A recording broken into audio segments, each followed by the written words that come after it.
Figarland Garling es un hombre con un poder de jerarquía muy inusual, ya que este ser puede juzgar incluso a un Tenryubito, lo que significa obviamente que este está por encima. Hace ya varios meses que nos presentaron a este hombre en el manga de One Piece y todavía no se ha revelado nada relevante sobre este ser, o realmente sí. En el arco de Haya hace ya unos cuantos años nos mencionaron la ciudad Esmeralda. Concretamente fue Bellamy quien nos dijo que esa ciudad de oro no existía, y mucho menos el legendario tesoro One Piece. Poco después se demostró que la ciudad dorada sí que existió, abriéndonos la posibilidad, obviamente, de que tanto la ciudad Esmeralda como el tesoro One Piece también existieron. Aunque todo esto es bastante más complejo, ya que para entender mejor el nivel de Figarland Garling tenemos que aferrarnos a los pocos datos que nos han dado sobre este y sobre todo a compararlos con hechos sucedidos en el propio manga. Así que si quieres saber todo esto no te vayas porque te lo voy a explicar todo ahora. Pero antes te pediría que te suscribas al canal y actives la campanita en todas, ya que muchos pensáis que estáis suscritos y no lo estáis. Así me estarías ayudando muchísimo y te lo agradecería de corazón.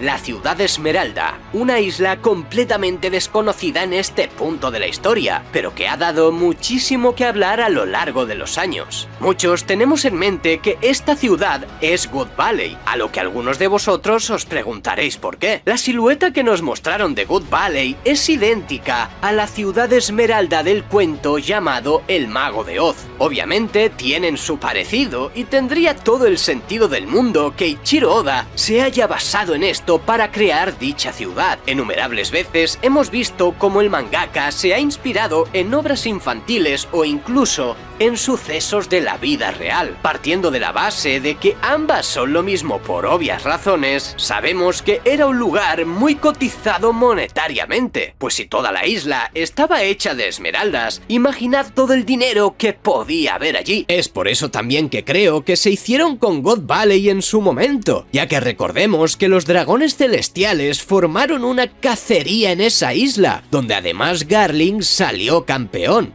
Y un momento, Nakama, si te está gustando este vídeo, no olvides dejarme tu like y un bonito comentario. Esto juntado a la teoría de que era un lugar para que descansaran los Tenryubito, nos lleva al hilo de toda la teoría que vamos a explicar, ya que la clave de todo esto no van a ser especulaciones sin fundamento, sino que nos basaremos en lo que Oda nos ha ido contando a lo largo de la serie, porque créeme que hay muchísimas pistas de esto y te lo voy a demostrar. Constantemente a lo largo del tiempo, Eiichiro Oda ha ido metiendo elementos canon en las películas, que ojo, esta teoría no se va a basar en eso. Sin embargo, es bueno tener en cuenta lo que sucedió en Strong World. En Stampede se nos reveló por primera vez el nombre original de la isla final, pues hasta ese momento se creía que era Raftel, hasta que obviamente vimos escrito en el log post Logtail, algo que tenía sentido, ya que Logtail significaba literalmente el cuento de la risa, y como no, esto es One Piece. Y en esta última película, Red se nos reveló que Shanks pertenecía a la familia Figarland. El mismo Gorosei se puso muy nervioso al escuchar que Uta era hija de Shanks, y que por lo tanto pertenecía a esta dinastía. Una dinastía de nobles mundiales, y que ya no podemos negar que Shanks es parte de ellos. Incluso aunque salió en el volumen 4 billones que regalaban por ir a ver la película en primicia, había gente capaz de decir que esa familia no contaba al no haber aparecido en el manga. Y hace unos pocos meses se nos mostró que todo esto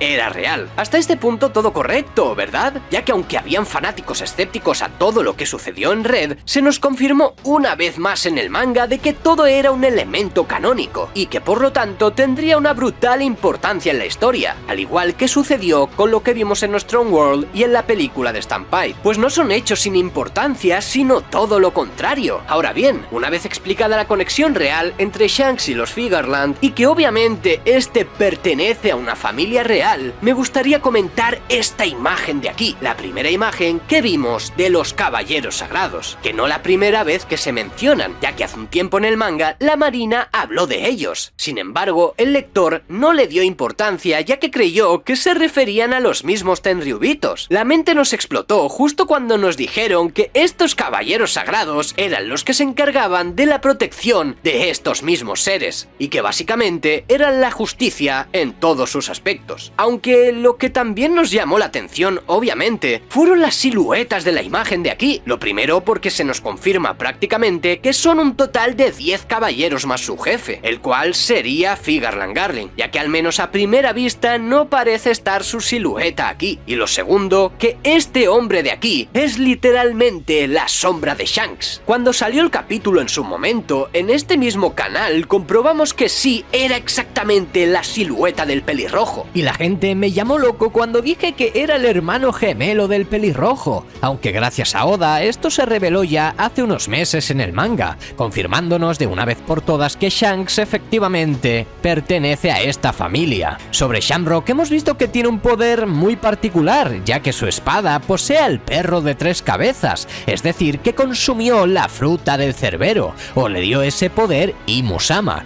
Probablemente Figarland Garling también posea una espada con un poder similar, pero no solamente eso, sino que además Shanks también tendría un poder de ese tipo dentro de su espada, aunque eso es tema de otro vídeo que te dejaré etiquetado arriba para que lo puedas ver después. El caso es que agradezco muchísimo que Shanks no tenga nada que ver con su familia, a excepción de ser originario de esta. Además, en cuanto a personalidad, creo que no se parecen tampoco, pues aunque Shanks tiene sus propias convicciones, no hemos visto crueldad o maldad real en él. Y en Figarland Garling, bueno, rápidamente vimos cómo no se pensó ni por un momento acabar con la vida de otro dragón celestial, pues mandó la ejecución de Don Quijote Mjosgard en tan solo un segundo. Esto ya dice mucho de la actitud de Garling. Sin embargo, ahora viene el punto más importante para entender a este personaje. A lo largo de la historia de One Piece se nos han mostrado monstruos verdaderamente poderosos, incluso se les ha tratado como a reyes. El primero y más importante, obviamente, sería el rey de los piratas, quien no poseía el título de rey por controlar un gobierno o tener gente a su disposición, sino por todo lo que éste había conseguido a lo largo de su viaje, y sobre todo por esa fuerza descomunal que tenía él. También recuerdo cómo a Shirohige se lo trató bastante parecido, pues era el rival de Roger y estaba en disputas constantes hasta que se calmaron las aguas e incluso formaron amistad. A Shirohige también lo llamaron rey, aunque obviamente hacía alusión a su poder. Aquí el problema viene en las traducciones, ya que cuando salió lo de Figarland en el manga, mucha gente que sabía japonés estaba debatiendo de si realmente le pusieron el título de rey o que la traducción real era campeón. Es decir, aquí hay un contexto sumamente importante, y aunque la primera por desgracia es saber si hay una mala traducción o no, independientemente de eso, la palabra rey podría hacer alusión al mismo poder también de Figarland Garling y a lo que este hizo en la batalla de God Valley, ya que es muy probable que este se encargara de proteger a los Tenryubito que habían allí en la batalla que hubo contra Rox, guardando además a su hijo, nieto o quién sabe qué en un cofre del tesoro, que ojo, esto para el despistado de turno no es algo que me esté inventando yo, sino que Shanks fue encontrado de verdad en un cofre. Esto es algo súper confirmado ya, por lo que tiene bastante sentido, teniendo en cuenta que el cofre donde estaba Shanks fue encontrado en Good Valley. Así que si Garling hizo tal hazaña en esa batalla protegiendo a los suyos, independientemente de su crueldad si es necesaria, podríamos decir que este en cuanto a nivel de poder está muy a la par que Roger o Garp en su momento. Estaríamos hablando de un monstruo en toda regla, aunque siguiendo con el tema de Shirohige, es evidente que la herida de la que habla con Shanks se la hizo Figarland Garling en esa misma batalla. Cuando comenté esto también en su momento, muchos de vosotros me dijisteis que esa cicatriz estaba hecha por Roger y que al ver a Shanks le dolía porque este fue su tripulante. Y nos estamos dejando detalles muy importantes en esta historia. Barba Blanca poseía muchísimas cicatrices. Es más, es cierto que después de la batalla contra el rey de los piratas se le vio vendado y que obviamente obviamente habían cicatrices hechas por el rey de los piratas. Sin embargo, ¿qué sentido tendría que le ardiera una herida que ya estaba cerrada? Su amistad con Roger finalmente se forjó, y una herida que te escuece es algo que todavía no está zanjado. Teniendo en cuenta esto y que puede que Shirohige tuviera más cicatrices en él, tiene todo el sentido del mundo. Además, es un hecho que toda esta historia encajaría a la perfección. Y si esto realmente es una verdad, estaríamos hablando de uno de los poderes físicos más poderosos de toda la serie. Pues Shirohige, estando completamente destrozado y con una edad para irse pronto a la tumba, fue capaz de hacer todos esos desastres en Marineford. Y que Garling hubiera sido capaz en su momento cuando eran jóvenes de hacerle algo a este Yonko, nos dice ya muchísimo sobre él. Y bueno, Nakama, hasta aquí llegaría el vídeo de hoy. Te dejo dos vídeos que te van a interesar, así que no dudes en echarles un ojo. Recuerda suscribirte, compartir y comentar. Un saludo y hasta la próxima.